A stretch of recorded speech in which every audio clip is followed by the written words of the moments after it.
Hey there, scientists. This is a quick walkthrough of your lesson, Ice Changes the Land. So your goal today is that you can explain how glaciers shape the land and that you can recognize how some landforms and land features are the result of changes made by ice.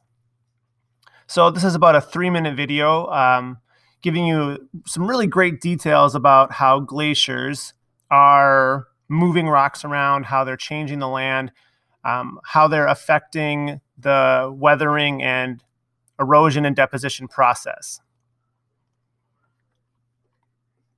So this video here gives you all of your instruction from the text, so you have all of the information you need.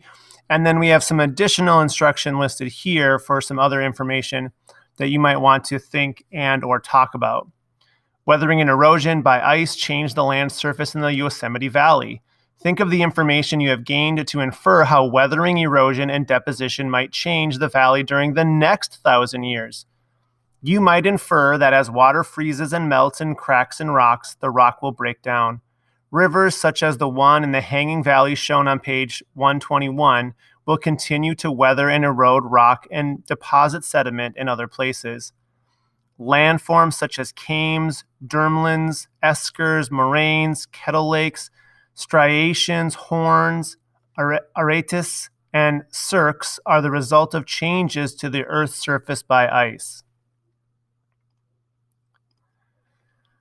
We start our activities here on slide 4. So drag the correct label to each of the images below. So our labels are up top. One of these shows us a U-shaped valley and one of us shows a hanging valley. You need to identify which is which. And then in our wrap it up, compare how do water and ice affect rock in similar ways, and explain how does Yosemite Valley show that ice changes Earth's surface. And then when we get to our additional pages, these two are external links.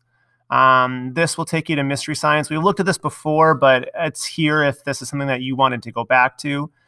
This will take you to a Louisiana State University website where they have created a experiment that you might want to try when dealing with glaciers and how ice changes the land. And then we have some additional videos and resources so that you can dig deeper in your knowledge about glaciers and their effects on the landscape.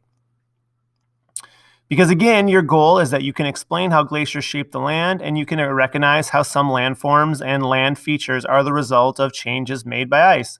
Good luck, scientists.